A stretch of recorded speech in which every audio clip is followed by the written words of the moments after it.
Muito boa tarde. Portanto, temos cerca de 15 mais 7 minutos, não, mais 3,5 minutos para a apresentação. Bom, isto é o produto de trabalho de muita gente, naturalmente. Na área de competitividade, são aproximadamente 62 pessoas que colaboram. Eu diria que estão muito poucos de costas voltadas para as solicitações.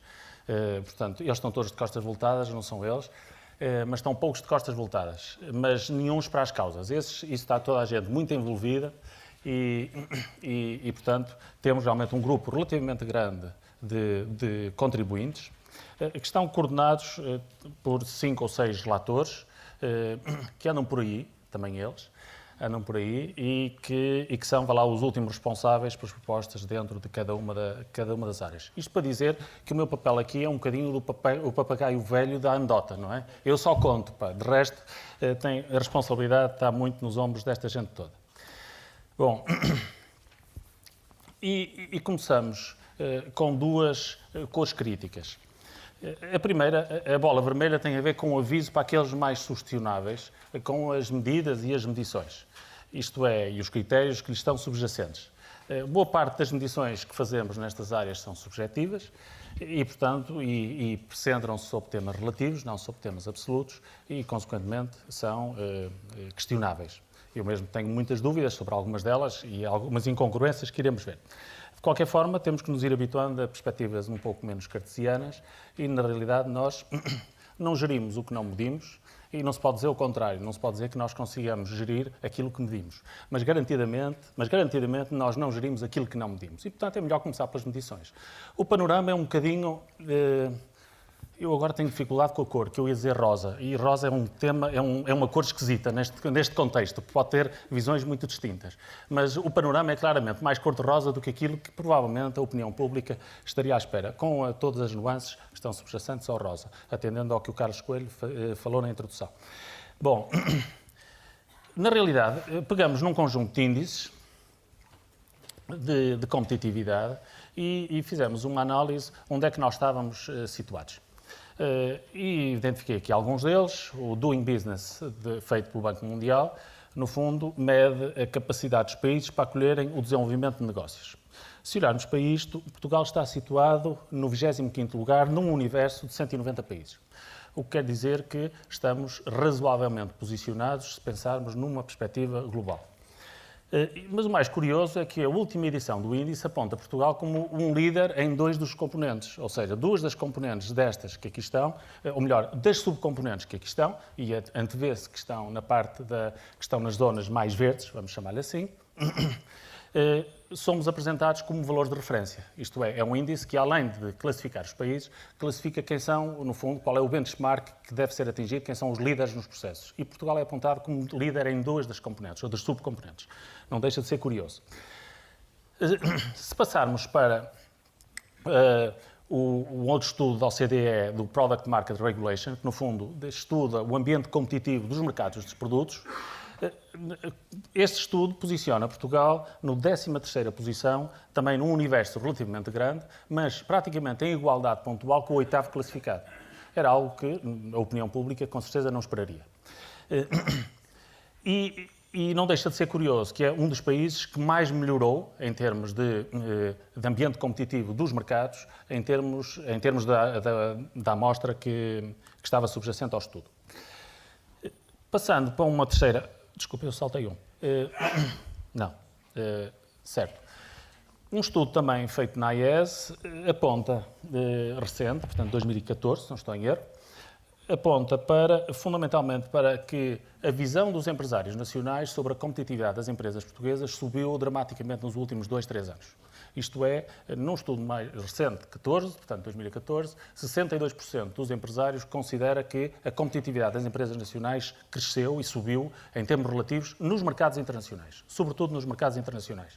E se nos centrarmos sobre quais são as valências ou as competências estratégicas das empresas portuguesas, é curioso que pensaríamos nós com certeza que era o preço. Não é. As valências fundamentais é a qualidade do serviço e a qualidade do produto.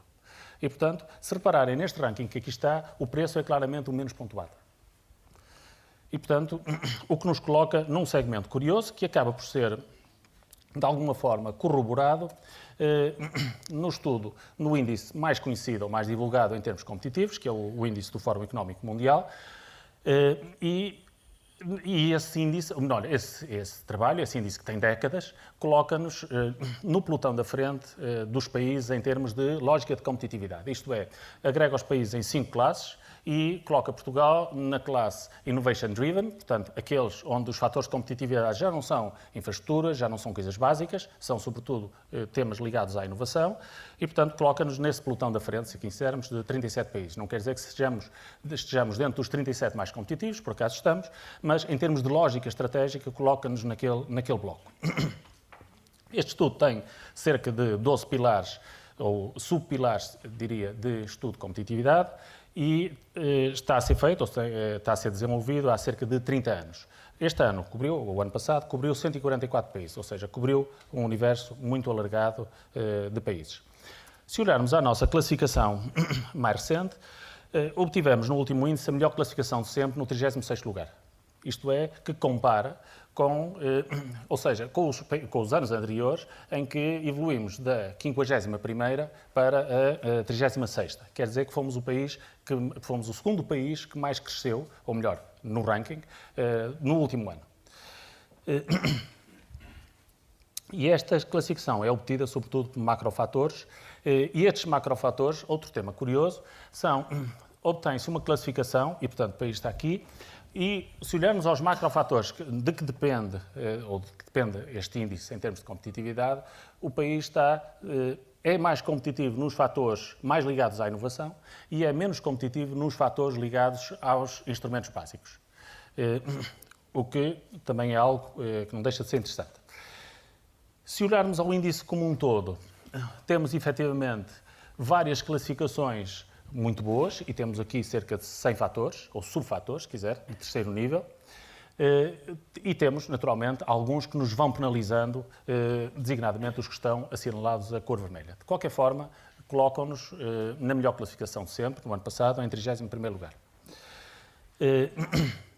Bom, competitividade não é tudo, e, portanto, não queríamos deixar de fazer a ponte para a sustentabilidade.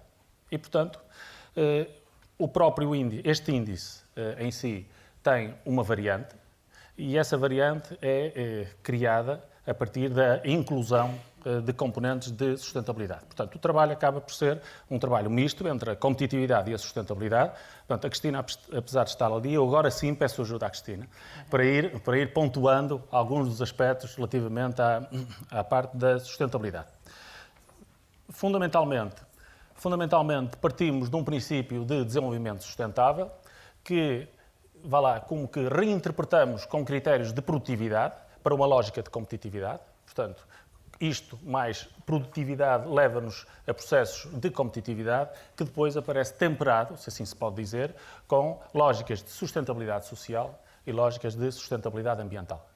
E, portanto, é do entrecruzamento destas componentes que aparece um índice ajustado, não já de competitividade pura, mas de competitividade pura ajustado por sustentabilidade.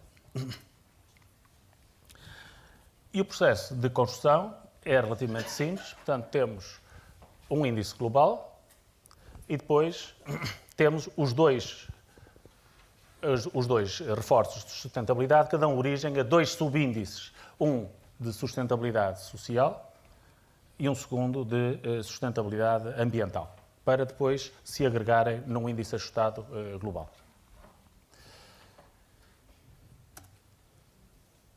Os fatores que afetam estes subíndices, por assim dizer, são 9 fatores ou 9 grandes fatores em termos de sustentabilidade social, que estão aqui listados, e 10 fatores de sustentabilidade ambiental.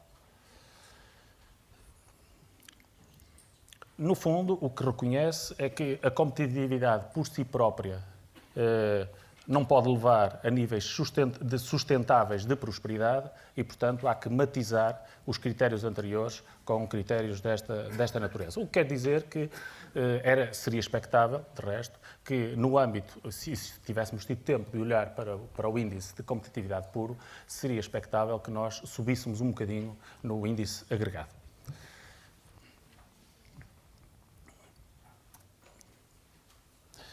Os resultados finais são estes, ou seja, nós partimos de uma 36ª posição, se virmos o subíndice relacionado com sustentabilidade, passamos a 34ª, se olhássemos ao social, se olhássemos para o subíndice de sustentabilidade ambiental, seríamos 33º, no todo agregado, passamos a 32º em termos mundiais.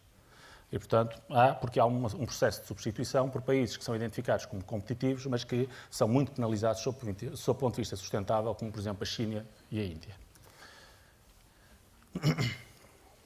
Passando agora para uma análise mais detalhada, o que é que nós vemos? Efeitos curiosos. Se nós olharmos apenas para um ajuste por sustentabilidade social, Portugal passa de 36º lugar para 40º. Se olharmos apenas para sustentabilidade ambiental, passaríamos de 36º para 49º. Contudo, quando integramos todas as variáveis, passamos de 36º para 32º. Aqui. Portanto, a mutação que se faz agora, portanto, aqui está a identificação de Portugal com uma coloração em função da sua performance e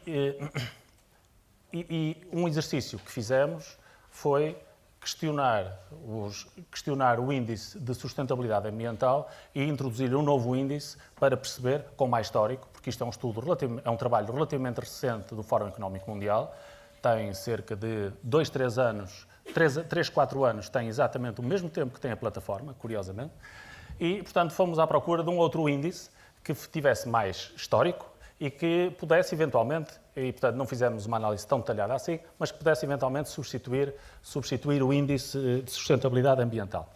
E, portanto, escolheu-se o EPI, portanto, o Environmental Performance Index, de Yale, e, portanto, faz-se a substituição e percebe-se quais seriam os impactos da introdução do novo índice, fundamentalmente.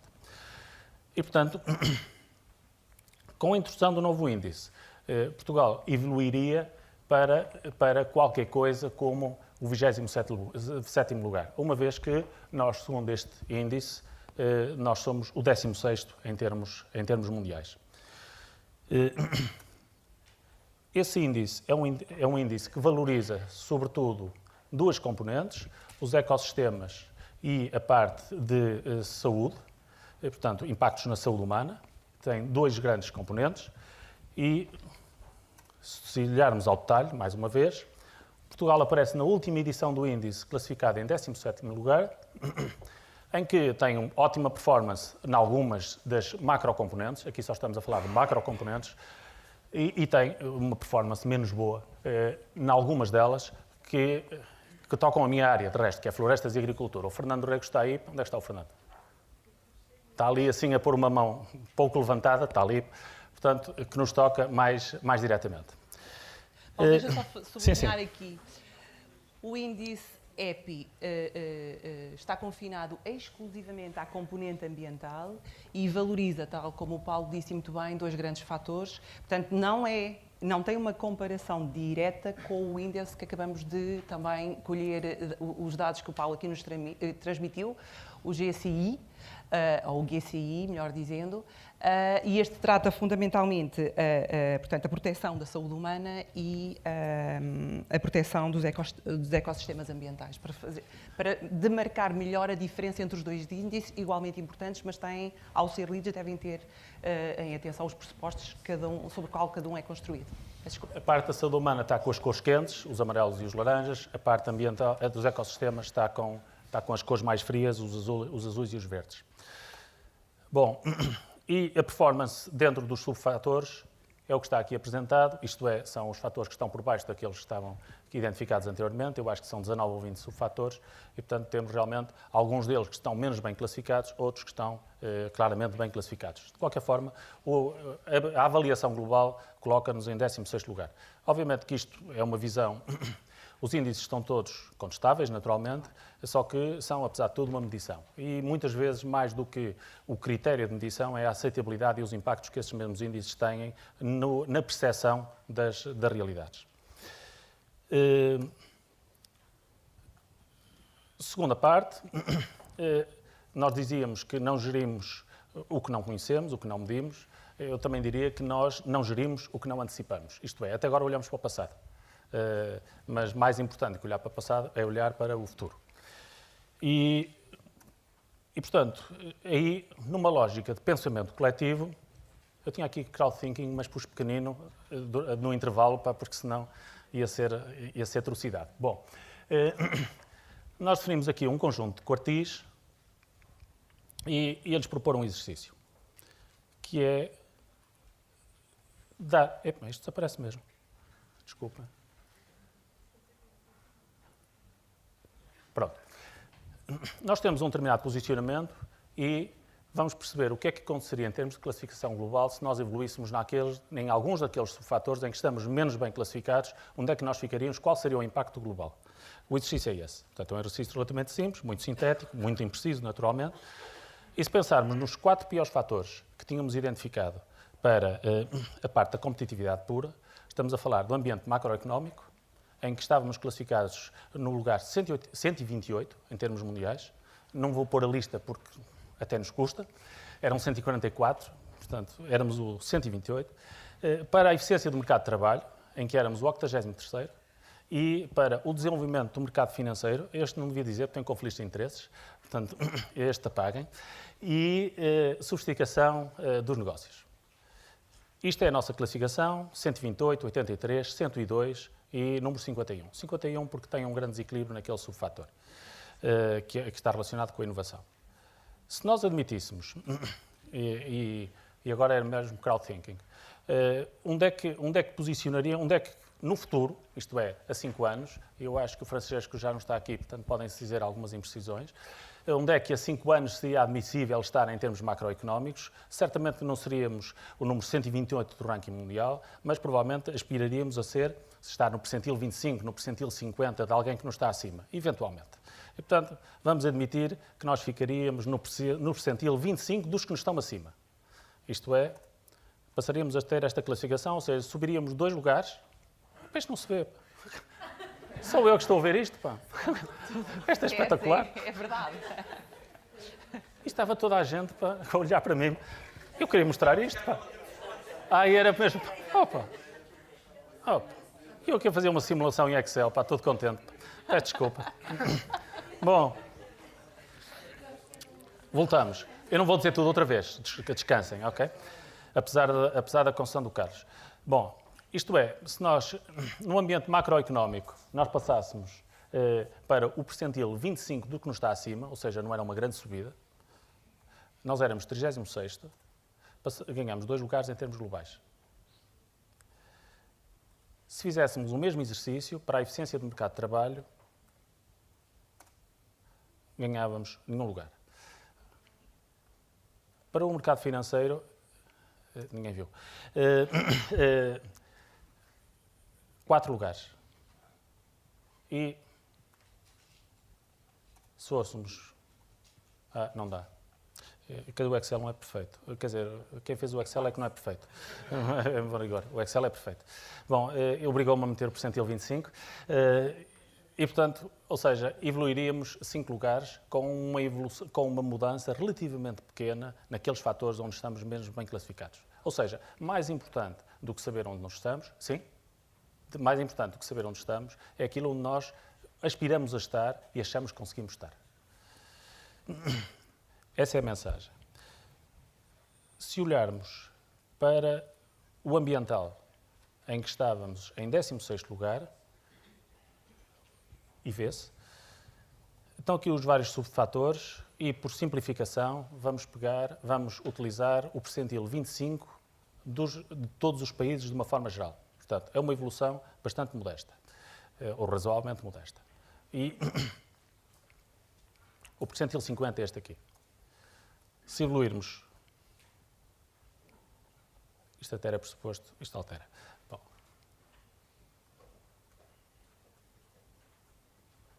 E são esses os fatores principais. Nós mudamos 16º lugar para 23º. Há qualquer coisa que não está bem, naturalmente. Há qualquer coisa que não está bem. Já perceberam a ideia? Já perceberam a ideia, mas não era isso que eu queria dizer. Naturalmente. Desculpem. Ou seja, os testes do almoço não funcionaram. É a conclusão a tirar. Ou seja, passaríamos para o 12º, entre 10º e 12º lugar. Portanto, no fundo, o que está em causa é que aqueles fatores onde nós somos claramente menos apurados, menos competitivos, menos sustentáveis, não é muito difícil, efetivamente, dar uma visão global bastante melhor, não nos prendendo, naturalmente, aos índices totalmente.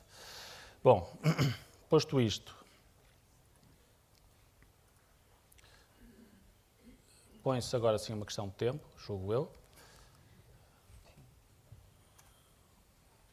E abreviamos isto, fundamentalmente, agora para entrar propriamente na matéria, porque isto acaba por ser um pouco uma introdução à competitividade e sustentabilidade, dizendo que nós temos que ter, de uma forma geral, políticas públicas que sejam eficazes, eficientes e sustentáveis, e isso passa, sobretudo, por definir claramente os resultados que queremos obter, uma organização capaz e uma visão que se consubstancia em atividades e funções que sejam coerentes com isso tudo.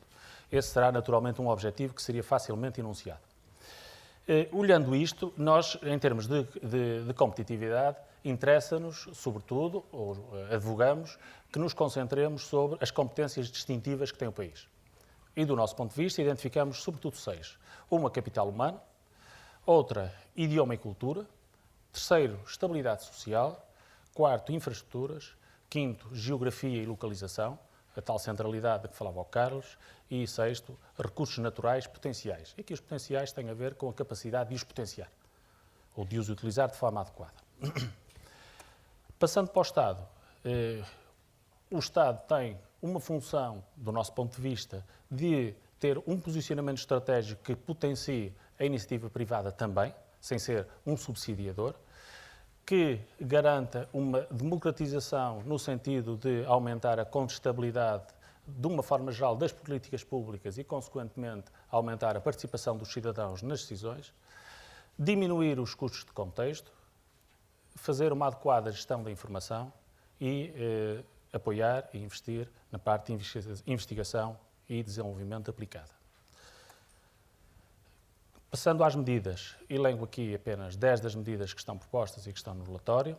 Primeiro, reorganizar as estruturas da administração central do Estado, isto é, estamos a falar ao nível, sobretudo, da infraestrutura e, portanto, da organização do Estado. Redimensionar e qualificar os recursos humanos da administração pública e promover serviços públicos mais eficientes com novas ferramentas de controlo e avaliação pelos cidadãos. E, obviamente, que aqui temos muito que se lhe diga, aos mais variados níveis, tanto na promoção dos serviços como na intervenção dos cidadãos nessas mesmas decisões.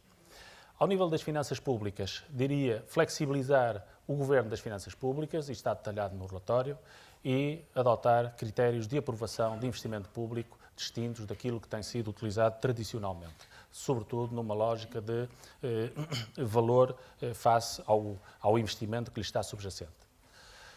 Sobre a envolvente, para terminar, 5 tópicos.